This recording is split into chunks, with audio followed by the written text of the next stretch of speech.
It's the Daily Dog. Hi everybody, welcome back to the Daily Doug. I am happy that you're here. We are on episode 12. We made it all the way to 12. I don't know, how do I do that? Is it that way? Is it? I'm not sure. But we're on episode 12, and today's topic, we're talking music theory. Please don't go away. I promise you it's going to be interesting, and it won't be too long. One of the lines that I tell people when I'm meeting them, or like the elevator conversation that you have where you introduce yourself, right, is I tell people I have a doctorate in making shit up. And it's true. Actually, that line is what helped me get my church job, which is a whole other conversation, and it's why, in part, I love my church. Anyway, yeah, but I have a doctorate in making shit up. My doctoral degree is a DMA, a Doctorate of Musical Arts in Music Composition.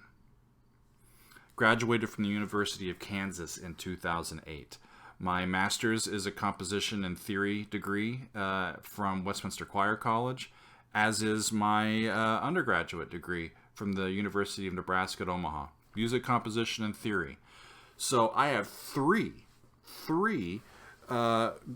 college degrees that certify me as a content creator and a musician of the highest caliber from the American higher education system. Yay me. Right? Lucrative that has not been. But I really enjoyed my studies, and I love this area.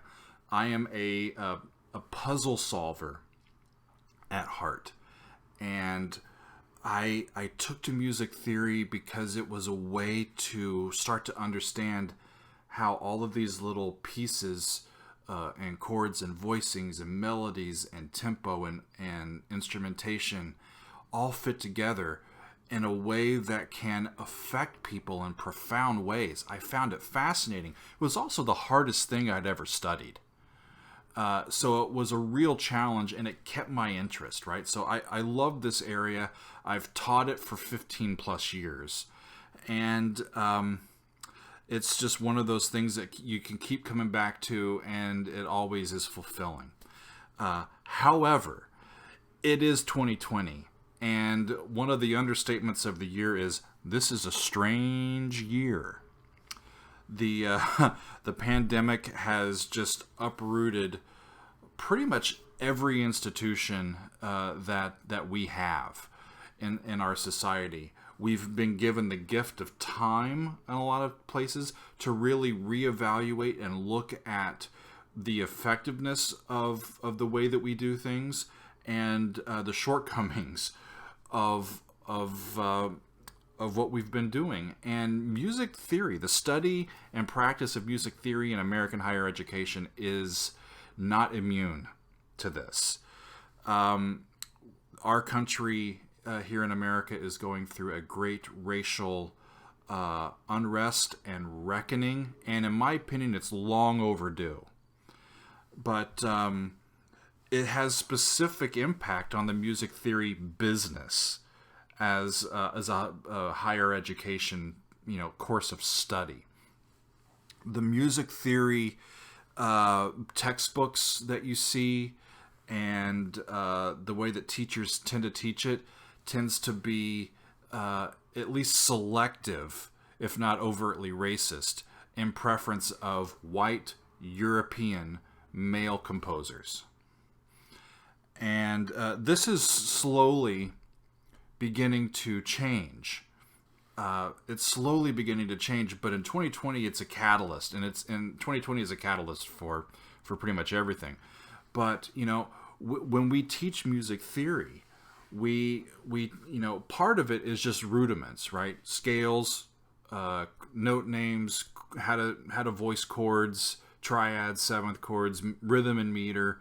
We get into instrumentation and that sort of thing. But when you start getting into part writing, and you say, this is the way you do 4-part part writing, that's specifically centered on European music of the 18th century, typically. It's basically how to write like Bach and that's a worthy thing to study because Bach was a wonderful writer. His music is awesome, right? But it's not the only way to write, right? And part of what's happening now, or the real catalyst of what's going on, is regarding this guy named Heinrich Shanker.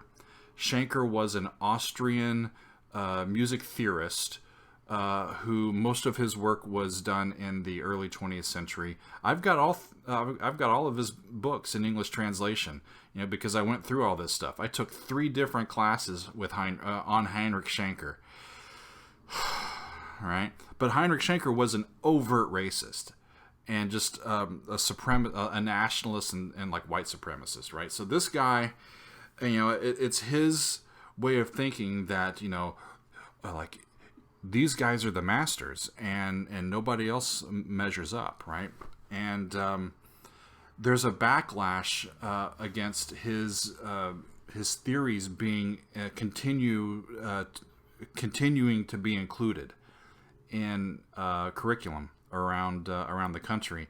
And I think a waning of his influence, especially in American higher education, is long overdue.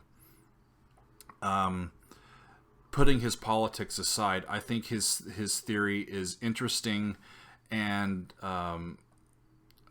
helpful in one specific sense. It tends to help us be able to map in sort of a quasi-musical notation way how composers deal with form and rhetoric in larger pieces, longer pieces. That's about it. It really doesn't help with rhythm. It doesn't help with instrumentation or chord voicings or orchestration or language if it's a texted piece. It's lacking. And Shanker has had this kind of stranglehold on as like the theorist to go to in American higher education for like the last 60 years. And that's quickly coming to an end. But the underlying thing is that whether it's been overt and outright racist or just the product of laziness over time, the pieces that we use to highlight these music theory principles tend to be these pieces by Brahms and Beethoven and Mozart and Haydn and Bach and Mendelssohn and Mahler or Vaughan Williams, and the list goes on. And they're all white guys from Europe. And it's difficult because if somebody were to ask me to give a lecture on sonata allegro form, it's a very important form in the history of music as a way to organize musical ideas. I would think, I can just go to a couple of Mozart's piano sonatas. They're only on 2 staffs, so they don't have to be able to read all these different clefs, and it's very easy to find the form there. No sweat. I'll just do that, boop, boop, boop, and do the lecture. And out of my laziness, I could have thought, well, is there anybody else's music I can use to prop this up? Maybe an American, maybe a black composer, maybe a woman composer, or a Mexican composer, or people from any other place around the globe, right? It's hard and emotional to look at one's own history of teaching in American higher ed. I feel like I'm a good teacher. I feel like I've done my students well, but I have fallen short a lot of times by not taking the time to understand and discover repertoire that is just as worthy as these pieces that I was taught. I want to lift up a video by a New York-based bassist and composer named Adam Neely. Adam is one of my favorite YouTube personalities, YouTube content creators. He has over 1 million subscribers. I have a little bit of YouTube envy. But Adam just came out with... Whoop, my light went out. There it comes. Adam has this this YouTube video that just came out where he talks about this music theory problem of white supremacy and racism and preference towards European male composers. And it's about 40 minutes long. It's fascinating. I thought about making my own one, but I couldn't make one nearly as good or well-sourced as the one Adam did. So I would like to link to it. I'm going to put it right up there. I think you should watch this. It's really interesting. Even if you're not into music theory, it's an interesting way to see how American higher ed is also grappling with the racial upheaval and reckoning that is happening in this country. And it's a good thing. It takes intention, it takes energy, but it's important. And the artistic content of our maligned and underserved composers is worthy. It really is. I'm going to try to be better about it in the future, and I'm trying to listen and learn new music all the time. So give Adam's video a listen and subscribe to my channel if you will. And we'll see you next time on The Daily Doug.